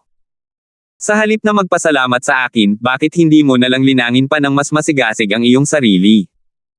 Kung ayaw mo nang maulit ang ganitong pangyayari ngayon, dapat mong hayaan ang iyong sarili na maging mas malakas. Sabi ni Mateo. Nanginig ang puso ni Hines nang marinig niya iyon. Unti-unting naging determinado ang kanyang mga mata. Iyon ang matinding pagnanais na maging malakas. Lumingon siya at pinagsalikop ang mga kamay kay Pablo, at sinabing, kahanga-hanga ang kakayahan ng iyong iginagalang na sarili. Inaamin ng Hines na ito ang pagkatalo. Gayunpaman, darating ang araw na hihingi muli ng gabay ang Hines na ito mula sa iyong iginagalang na sarili. Mapanghamak na sabi ni Pablo, hindi ko alam ang pinagsasabi mo. Hindi matutumbasan ng galit ang pagkakaiba ng lakas. Lalo lang lumalala ang agwat sa pagitan natin. Hindi nakipagtalo si Hines kay Pablo, tumalikod lang at naglakad pababa ng arena. Mahahalata na talagang napukaw ng mga salita ni Mateo ang kanyang loob. Malamig na sinabi ni Mateo, hindi nga kayang tumbasan ng galit ang pagkakaiba, pero kayang tumbasan ng kasipagan. Tiyak na mananalo ang isang hukbong nag-aalab sa matuwid na galit. Kapag ang mga tao ay may puwersang nagtutulak, sisubog sila ng may hindi maisip na potensyal. Tumingin si Pablo kay Mateo at sinabing may malamig na ngiti, huwag mo nang alalahanin ang iba. Mas mabuting alalahanin mo ang sarili mo. Batang lalaki, ang mga ginawa mo ngayon ay nagdulot ng galit sa young master na ito. Kaya naman, mas magiging miserable pa ang kahihinatnan mo kaysa sa kanya. Tumingin si Mateo kay Pablo at ngumiti. Pagkatapos, itinaas niya ang kanyang kamay bilang senadoryos. Ang kilos ng paghamak ay kitang-kita. Nang makita ang eksenang ito, hindi napigilan ni Jomar sa ilalim ng entablado ang mapamura ng malamig habang sinasabi, ang hanggal na ito. Para talagang manggahas na pukawin si Pablo ng ganito. Hindi niya talaga iisipin na sa pamamagitan ng pag-asa sa kanyang lakas sa Divine Traversing Realm, magagawa niya ang kahit ano kay Pablo, tama ba? Ngayon lang, pansamantalang naging pabaya si Pablo at hindi man lang ginamit ang 30% ng kanyang lakas. Dahil sa pag-aalsa ng galit ni Pablo, gusto kong makita kung ano ang magiging resulta niya. Haha, ang Divine Traversing Realm na iyon ay talagang marunong magpanggap. Para talagang manggahas na hamanin ang kanyang kalaban ng ganito. Kahit na hindi naman talaga masama ang kanyang lakas, dapat lang na maging pabaya ang kabilang panig ngayon. Ang Divine Traversing Realm na ito ay talagang hindi inaasahan. Ang aktwal na direktang makadaan sa nakahiwalay na hanay ng mga tauhan. Pero malamang, hindi rin iyon naisip ni Pablo. Kaya siya magiging biktima ng batang iyon sa isang sandali ng kapabayaan, tama ba? Napakalakas ng lakas nitong si Pablo. Kahit hindi pa niya naipapakita ang lahat ng kanyang lakas, malamang ay mas malakas siya kumpara sa mga ordinaryong 7th level boundless realms. Bagamat matagumpay na nag-iwan si Mateo ng malinaw at malinaw na bakas ng sapatos sa mukha ni Pablo, wala pa ring sino man ang positibo tungkol sa kanya. Tutal, napakalaki ng pagkakaiba ng lakas niya at ni Pablo. Bukod pa rito, kung titingnan ang lakas sa pakikipaglaban ni Pablo ngayon lang, ang lakas niya ay talagang mas malakas kumpara sa ordinaryong 7th level Boundless Realms. Dahil ang lakas ni Heinz ay hindi naman talaga mahina. Kahit para sa mga henyong nasa ikapitong antas na walang hanggan, ang pagnanais na madaling talunin siya ay talagang hindi madaling bagay. Ngunit madali siyang natalo at pinahiya ni Pablo. Makikita na ang lakas ni Pablo sa pakikipaglaban ay talagang napakalakas. Ang pang-aasar ni Mateo ngayon ay parang paghahangad ng kamatayan. Medyo nagtataka lang sila kung anong klaseng paraan ang gagamitin ni Pablo para ipahiya si Mateo balang araw. 778. Bulag at pabaya na hanggal. Ang galit ni Pablo ay lubos na pinag-alab ni Mateo. Isang mahabang sable ang lumitaw sa kanyang kamay.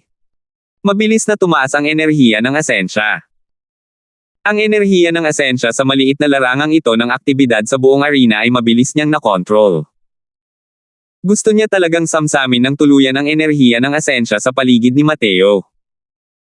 Ito ang makapangyarihang aspeto ng mga martial artist ng Boundless Realm. Kaya nilang kontrolin ang enerhiya ng asensya sa loob ng isang maliit na lugar at gamitin ito para sa sarili nilang gamit.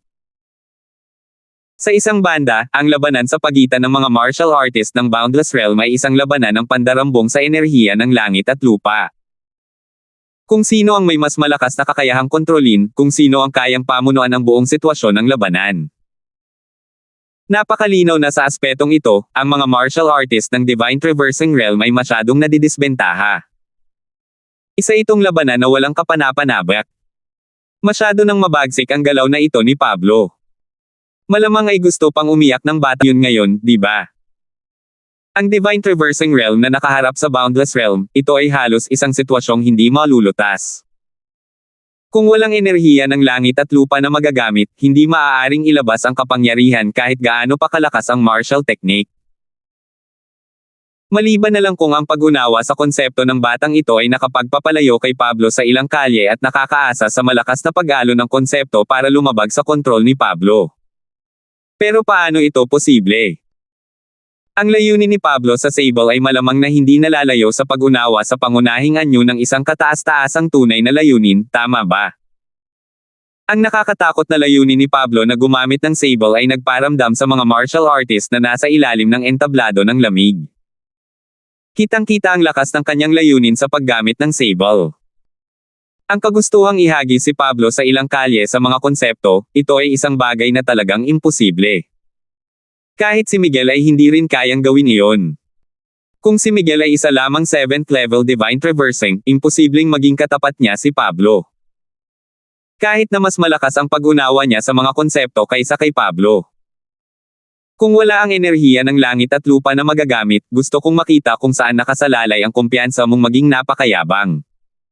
Sunset Crest Saber.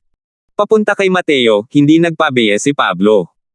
Bagamat medyo hindi inaasahan ang ilang sipa kanina, sapat na rin ito upang patunayan na si Mateo ay hindi isang ordinaryong martial artist ng Divine Traversing Realm.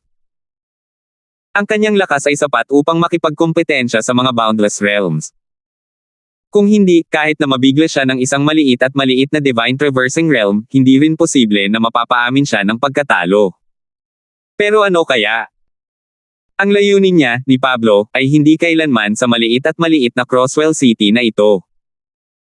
Isang hindi gaanong kilalang batang lalaki ng Divine Traversing Realm, gaano man kalakas ang kanyang lakas, paano ito magiging posible na maging katapat niya? Ang makapangyarihang layunin ng Saber ay dumaan patungo kay Mateo habang binubura ang kalangitan at tinatakpan ang mundo. Mateo, mag-ingat ka. Sa ilalim ng entablado, mahigpit na ikinuyom ni Heinz ang kanyang mga kamao at sumigaw sa gulat.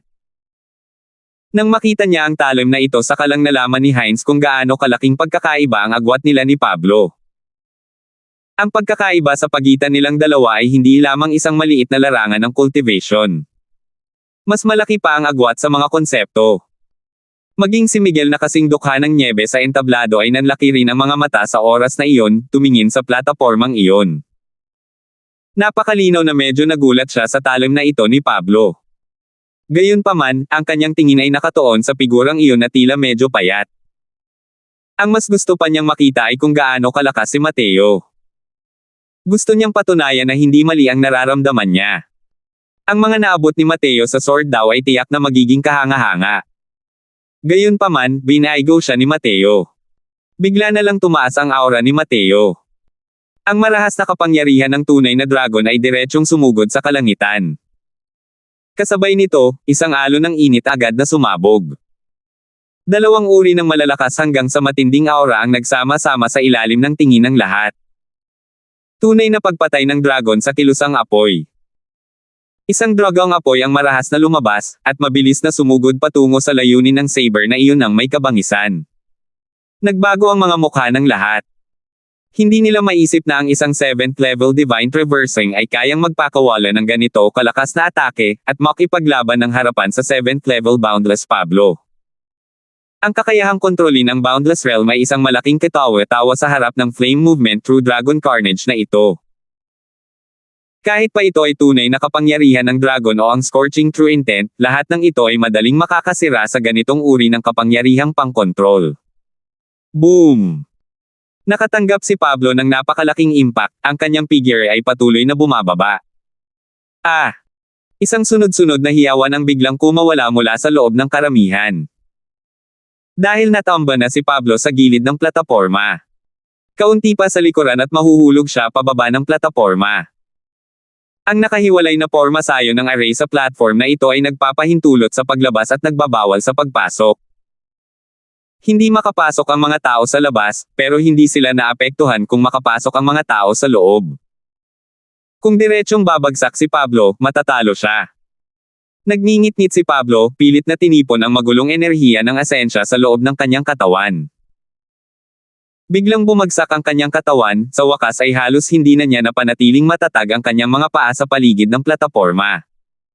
How? Buga ng malakas si Pablo ng isang subo ng mapurol na hangin, ngunit palihim siyang nakahinga ng maluwag sa loob.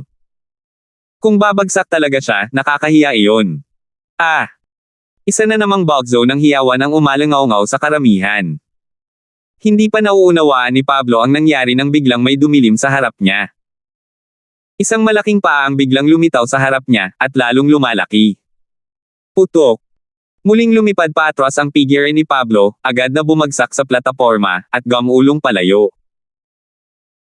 Nakarating na si Mateo sa harap ni Pablo, ewan ko ba kung kailan, at binigyan siya nito ng isang malakas na suntok sa mukha, na direktang sinipa siya pababa ng arena. Puhaw! Isang tawanan ang sumiklab sa karamihan. Lalo na si Heinz, labis itong inilabas sa kanyang puso.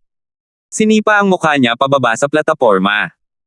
Ito ang mga salitang ipinahiya sa kanya ni Pablo dati. Pero ngayon, si Pablo mismo ang sinipa ni Mateo gamit ang mukha niya. Karma talaga agad yun. Talagang tinupad ng lalaking ito si Mateo ang sinabi niya. Pag-akyat niya sa entablado, sinabi niyang tulungan niya itong makuha ang hustisya. Ngayon, talagang nabawi na niya ito. Hindi niya talaga inaasahan na ganito pala kalakas ang lakas ni Mateo. Hindi niya akalain na minamaliit pa nga niya si Mateo dati, iniisip na nagyayabang lang si Mateo. Kung titingnan mo ito ngayon, talagang nandidiri siyang magpaliwanag. Ang lakas ng isang martial artist ay hindi kailanman pinahihirapan, kundi nilalabanan gamit ang mga kamao at sipa. Hahaha. Ang galing naman ni Mateo. Talagang naglalabas ng sama ng loob. Ano ba yung pangalan mo dyan, hindi mo ba nagustuhang tapak ng mukha ng iba? Bakit mo inapakan ang sarili mo? Hahaha. Sabi ni Wayne sabay tawa ng malakas. Matagal na ring napigilan si Wayne. Kasunod ng sipa ni Mateo, tuluyan niya itong pinakawalan. Ang ekspresyon ni Jomar ay walang kapantay na pangit. Hindi niya inakalang isang round lang pala ang itinagal ni Pablo sa arena. Ayos lang sana kung matalo siya sa isang round lang. Sinipa pa nga siya ng isang batang lalaki ng Divine Traversing Realm gamit ang mga paa niya sa mukha. Hindi lang mukha ni Pablo ang sipa na ito, mukha pa nga niya, ni Jomar. Gayunpaman, medyo natakot din si Jomar sa lakas ni Mateo. Isang batang lalaki mula sa 7th level Divine Traversing ang talagang kayang makipaglaban ng harapan sa isang 7th level Boundless. Hindi ito kapanipaniwala. Bukod pa rito, walang duda, noong unang paghaharap, si Mateo pa rin ang bahagyang ng ibabaw. Kung hindi, paano niya mapapatatag ang kanyang katawan sa harap ni Pablo, at pagkatapos ay sipin niya si Pablo pababa gamit ang isang binti. Si Wayne na lalaking iyon, saan niya nakita ang ganoong kakatwang tao? Mabilis na bumangon si Pablo mula sa sahig kasabay ng isang malakas na pag-ugong. Ngunit ang kanyang mukha ay may karagdagang kitang-kitang malaking bakas ng paa na mukhang nakakatawa. Nang makita ng lahat ang mukha niya, muling nagtawanan ang lahat. Medyo pangit lang ang itsura ng siyam na bakas na iyon kanina. Pero wala naman talaga itong gaanong epekto kay Pablo. Pero sa binting ito, matatag na humakbang si Mateo. Ang malaking bakas ng paa na iyon ay ganap na nabuo mula sa isang pasa. Nako, teka. Nakakahiya ang kahihiyan ngayon, siguradong doble ang ibabalik ko bukas. Galit na sabi ni Pablo. 779. Mateo, panalo. Sunod-sunod na panalo, 11 laban. Direktang inanunsyo ng hurado ng Crosswell City ang resulta. Natalo ni Mateo si Pablo at agad na nakuha ang kalahati ng kanyang bilang ng panalo. Bagamat nabigo si Pablo, may pagkakataon pa rin siyang humamon bukas. Sa tingin niya, parang gusto pa rin niyang hamanin si Mateo bukas. Ang kahangahangang sipa ni Mateo ay lubos na nagdulot ng alitan sa pagitan ng dalawang tao. Ang ginamit niya ngayon ay dapat ang scorching true intent, tama ba? Yung isa pa. Maaari kayang ito ay tunay na lakas ng dragon. Ang Mateo na ito ay may mga engkwentro na kahanga-hanga para makuha ang tunay na lakas ng dragon. Ang mas nakakatakot pa ay nagagawa niyang pagsamahin ang dalawang uri ng matinding kapangyarihang ito. Sok-sok, pagtalon sa isang major cultivation realm para sa labanan. Talagang nagawa talaga ito ng batang iyon. Lihim na namangha si Miguel sa loob-loob niya. Kahit nagulat, hindi naramdaman ni Miguel na mas masahol pa siya kay Mateo. Ang mga pamamaraan ni Mateo ay kahanga-hanga, ngunit si Miguel ay mayroon ding malaking tiwala sa sarili niyang mga pamamaraan. Pero walang duda, ang lakas ni Mateo ay sapat na para mapabilang sa mga powerhouse at may lakas na para sa lakayin ang advancement quota na iyon. Habang nagmumuni-muni si Miguel, biglang umalangaw-ngaw muli ang mga alon sa ilalim ng plataporma. Bahagyang natigilan si Miguel ngunit nakita niya ang isang binata na nakatayo sa platapormang kinaroroonan niya. May gustong hamanin siya. Para lamang makita ang binata na naghawak kamay at sinabing, matagal ko nang naririnig na si Brother Yang ang numero 1 tao sa Crosswell City. Ang nakababatang kapatid, ang kitten ng Nag-Allen City, ay gustong hamanin si Brother Yang. Hindi maiwasan ni Miguel na suriin ang binatang ito na nagngangalang kitten. Tila wala naman siyang kakaibang katangian. Ang medyo ikinagulat ni Miguel ay si kitten ay 5th level boundless pa lamang. Simula pagkabata, ang mga target na hinamon ni Miguel ay palaging mas mataas na cultivation realm kaysa sa kanya. Ang ganitong sitwasyon ngayon, ito pa rin ang unang beses na nakaharap niya. Ngunit ang mga ikinilos ni Kitten ay nagdulot ng kaguluhan sa mga tagapagtanggol ni Miguel. Sino ba ang batang yan? Ang lakas ng loob na hamanin si Miguel. Sa ganoong level niya lang, hindi ba't parang pagpapasikat niya ang pag-akyat niya? Tama, tama. Talagang minamaliit ng lalaking ito ang sarili niyang kakayahan para hamanin si Miguel. Talagang sinusubukan ng lalaking ito na pahangin ang mga tao sa pamamagitan ng paggawa ng isang bagay na nakakagulat. Miguel, hampasin mo siya. Sa isip ng lahat, si Miguel ay dapat walang kahit sinong hamon sa loob ng 2 araw na sunod-sunod, pagkatapos ay direktang makuha ang mga kwalifikasyon upang umusad mula roon. Pero ngayon, may isang taong sumire sa bagay na ito na lubos na pinaniniwalaan ng lahat. Kaya naman, napakarami ng naging reaksyon. Maging si Mateo ay labis na nagulat sa ginawa ni Kitten. Matapos bahagyang matarante si Miguel, tumanggo siya ng walang pakialam at sinabing, gumalaw ka na. Nandito na ako. Nang sandaling kumilos si Kitten, naging seryoso ang ekspresyon ni Miguel. Ang lakas ng kitten na ito ay hindi talaga isang ordinaryong uri ng malakas. Si Kitten ay isa ring eksperto sa pagsasanay ng espada, ngunit ang kanyang espada ay tila isa lamang salita ang partikular na ginagamit, at iyon ay ang mabilis. Ang kanyang sword art ay hindi kapani-paniwalang mabilis, halos hindi niya nabibigyan ang kanyang kalaban ng kahit kaunting pagkakataon na gumawa ng kahit anong hakbang. Mga myriad sword daos, iba-iba ang hangarin ng bawat tao. May ilang taong hinabol ang kahangahangang katwiran ng espada. May ilang taong hinabol ang kahinahunan at pagiging mahinahon ng espada, habang ang hinabol naman ni Mateo ay ang liksi at talas. Ang hinabol ng Kitten na ito ay ang liksi. Umatake ng libu-libong beses agad-agad, paano kaya magre-react ang kalaban niya sa tamang oras? Napatahimik ang lahat ng nagdududang boses bago ang espada ni Kitten. Napakataas ng abot tanaw ng mga henyong ito. Nasabi nila na kung ang nakatayo sa plataporma ay hindi si Miguel, matagal na silang natalo. Mga ikapitong antas na walang hangganang kaharian, kahit na si Pablo iyon, malamang hindi rin siya ang makakatapat ng Kitten na ito. Masyadong malakas ang Kitten na ito. Masyadong mabilis ang mga galaw ni Kitten hanggang sa kumalat ang kanyang figure sa lahat ng dako sa plataporma. Hindi yun isang clone ng teknik tulad ni Pablo. Puro mga after images lang ang mga iyon na naiwan dahil sa sobrang bilis. Sa totoo lang, sandali lang nagkaroon ng lakas si Miguel para makaiwas sa mga suntok sa ilalim ng mga atake ni Kitten. Tahimik na rin ang mga taga-suporta ni Miguel sa oras na ito. Mahigpit na ikinuyom ng bawat isa sa kanila ang kanilang mga kamao, palihim na naghihikayat kay Miguel. Napakalakas. Posible kayang kalagkarin talaga nitong Kitten si Miguel pababa mula sa altar. Napalunok si Hines at gulat na sabi. Sa kompetisyong ito, napakaraming halimaw na henyo ang nasaksihan niya.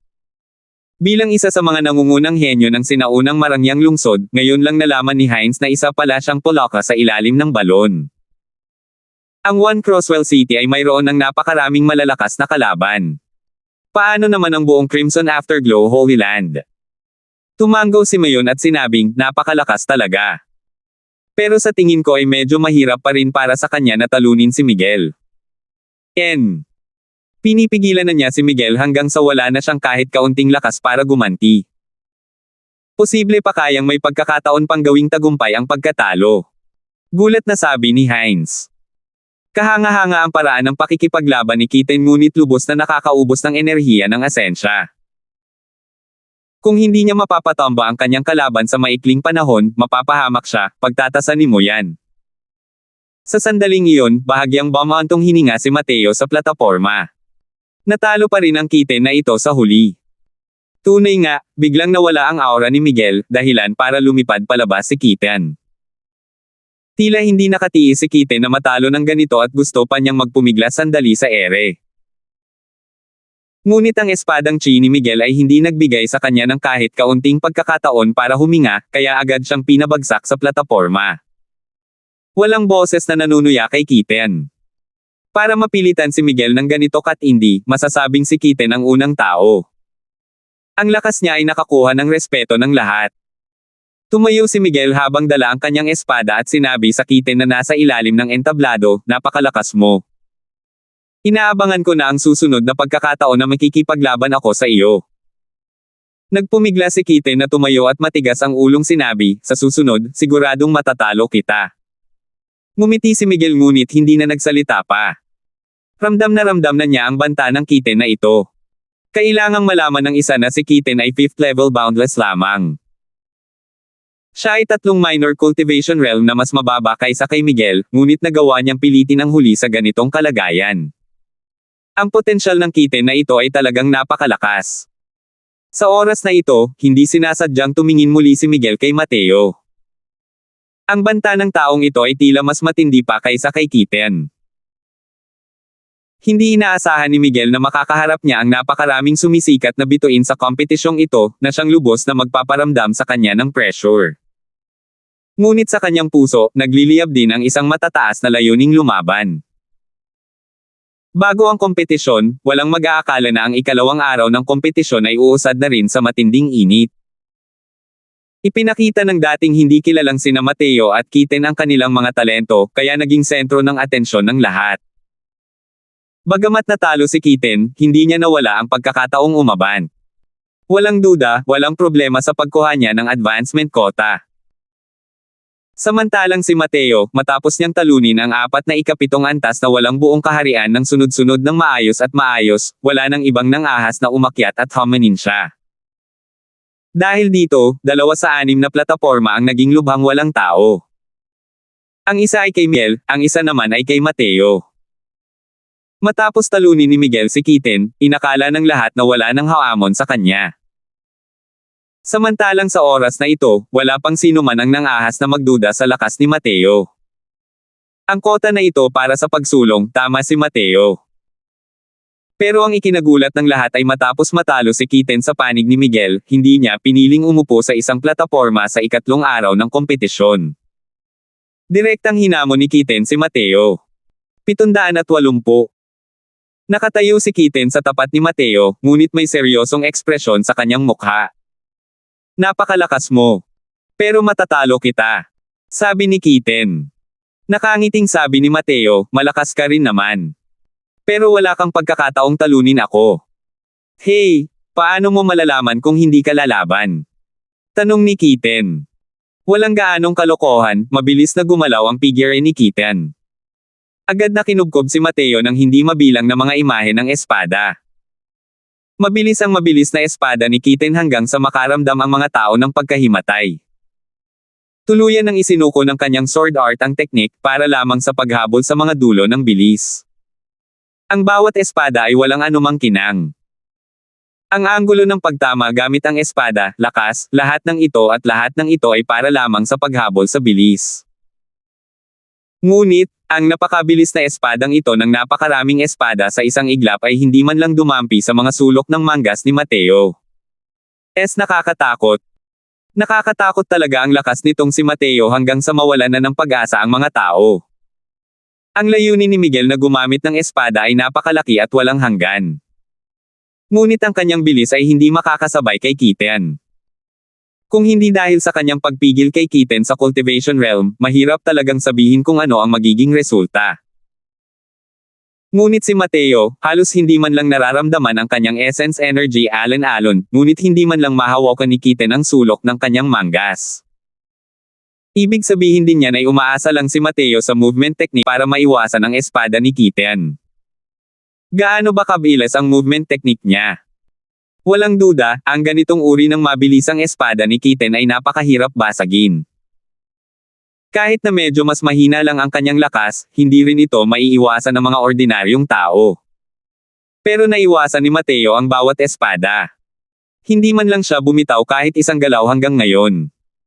Bigla na lang binawi ni Kitten ang kanyang espada at tumayo roon, ang kanyang matigas na mukha ay puno ng pagkatalo. Ang pakiramdam ng pagkatalo ay mas matindi pa kaysa sa pagkatalo niya kay Miguel kahapon. Dahil nararamdaman ni Kitten na kung ang kanyang cultivation realm ay kapareho ni Miguel, talagang may lakas siya para harapin ito. Ibig sabihin din ito na ang kanyang pag-unawa sa layuning gumamit ng espada ay hindi bababa sa hindi mas mababa kay Miguel. Ngunit, sa harap ng teknik ng paggalaw ni Mateo na walang kahinaang magagamit, wala siyang makitang paraan. Nagsikap na siya ng husto, pero hindi pa rin niya maabyutin ang figure ni Mateo. Sa madaling salita, mabilis siya, pero mas mabilis pa sa kanya si Mateo. Ang pagsuko ni Kitten sa lahat ay para lang mahabol ang salitang mabilis. Kung matatalo siya sa ibang tao sa salitang mabilis, talo talaga siya. Ako. Natalo ako. Nawala na ang katigasan ng ulo sa mukha ni Kitten. Ang natitira na lamang ay matinding kawalan ng pagsang-ayon. Pinagbuti niya ang paggamit ng espadang mabilis. Wala pang ibang mas mabilis kaysa sa kanyang espada noon. Pero ngayon, ang kabataang ito na nasa Divine Traversing Realm ay talagang lubos siyang napigilan ng isang antas.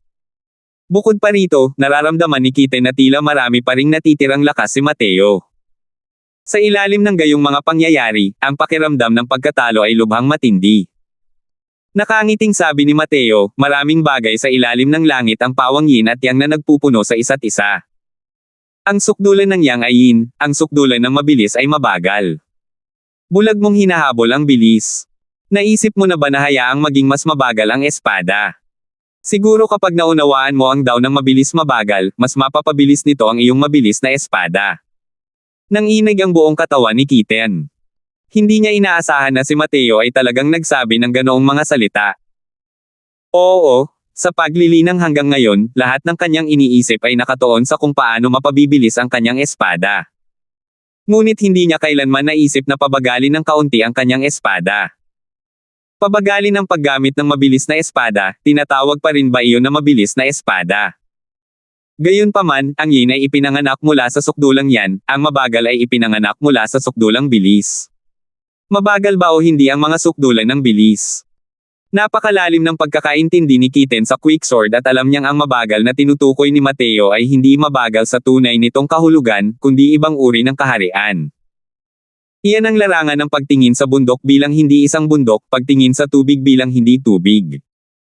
Kung mauunawaan niya ang kaharian na ito, tiyak na mas lalago pa ng isang hakbang ang kanyang mabilis na espada. Madaling pag-usapan ito, ngunit ang intindihin ang salitang mabagal, na ito ay lubhang mahirap. Pero ang salita ni Mateo ay nagbigay sa kanya ng pakiramdam na parang napapawi ang mga ulap at nakita ang maliwanag na buwan. Para itong sinag ng liwanag sa madilim na gabi, na nagtuturo sa direksyon kung saan uunlad si Kitten.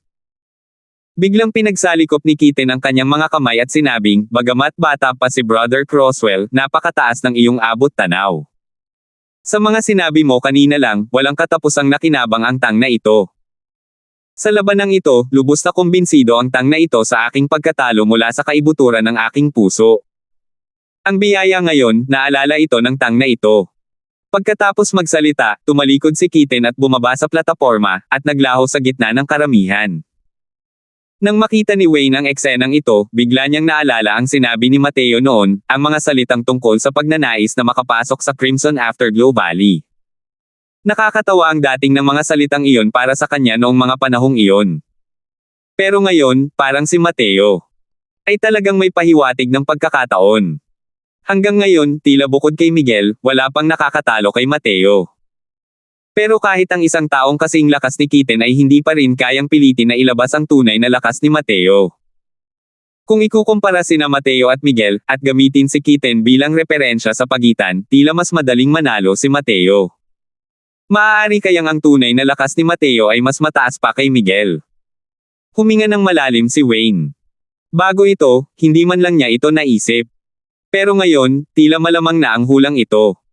Kung hindi dahil sa pagpapahiya ni Pablo kay Hines noon, sino ang nakakaalam kung haamon si Mateo kay Miguel o hindi? Gayunpaman, hindi na ito mahalaga noon pa man. Makikita ang lakas ni Mateo kapag nakapasok siya sa Grand Finals. Sa panig ni Jomar, matagal na nakatitig si Pablo na parang isang tigreng nananakop na. Dati, nang makita niyang lumapit si Kitten para hamanin si Mateo, palihim pa nga siyang natuwa ng kaunti. Pakiramdam niya ay sa lakas ni Kitten, tiyak na hindi mananalo si Mateo. Kahit na manalo talaga si Mateo, mapapagod din siya ng husto. Sa ganoong paraan, maaari niyang tuluyang masira si Mateo kung pupunta siya sa arena. Pero ngayong tapos na ang laban, halos wala nang anumang gastusin si Mateo. Ang ganitong uri ng lakas ay talagang nagpatakot sa kanya nang makita ito. Pablo, sumuko ka na. Malamang hindi mo kayang harapin ang lakas ng batang ito. Pumunta ka at hamanin ang ibang tao. Siguraduhin mong may lugar ka para umasenso. Huwag ka nang maghanap ng gulo, seryosong sabi ni Jomar. Labis na hindi nakatiis si Pablo nang marinig iyon, ngunit sa huli, tumango lamang siya nang walang magawa. Gayunpaman, ng plano ni Pablo na hamanin ang ibang tao, kinutya ni Hines, "Yo, hindi ba't nagsalita ka ng mayabang kahapon na gusto mong turuan ng leksyon si Mateo? Aba, ang direksyong ito na tinatahak mo ay tila hindi ang plataporma ni Mateo." Patuloy na binabantayan ni Hines ang mga nangyayari sa tabi ni Pablo. Kaya naman, ang kilos ni Pablo ay lubos niyang napansin. Nang inig ang buong katawan ni Pablo, ang kanyang mga mata ay matalim na nakatitig kay Hines, nais niyang lumunin ng buhay si Hines. Tinitigan din pabalik ni Hines. Alinman sa dalawa, bawal ang labanan sa lugar na ito ng kompetisyon. Maglalakas loob kaya si Pablo na patayin siya. Sinampal na ni Mateo ang mukha niya ng ganito kalakas. Kung hindi niya ito gagamitin ng maayos, paano niya maaalis ang puot sa puso niya? Huwag kang magalit. Sinasadya kang ginigising ng lalaking yan. Kumalma ka lang, bukod kina Miguel at Mateo, marami pa ring malalakas na kalaban. Kailangan mong maging maingat sa sitwasyon. Sabi ni Jomar. Huminga ng malalim si Pablo, tumango, at sinabing, huwag kang mag-alala, Panginoon ng lungsod. Tatanggapin ko talaga ang kota na ito. Naku, wala ka talagang lakas ng loob na hamanin si Mateo. Sa susunod, tandaan mo, huwag kang masyadong magsalita ng mayabang. Para hindi mo masampal ang sarili mong mukha. Ha ha ha. Dahil sa mga ikinilos ni Hines, nakaramdam din si Wei ng labis na kalayaan. Siyempre, ang mas ikinatuwa niya ay ang pagkakaroon pa rin ni Mateo ng kota para makapasok sa Grand Finals. Gaya ng sinabi ni Mateo noon, na nagparamdam sa mukha niya ng walang hanggang karangalan. Salamat po at sinamahan ninyo ako, ingat lagi mga master.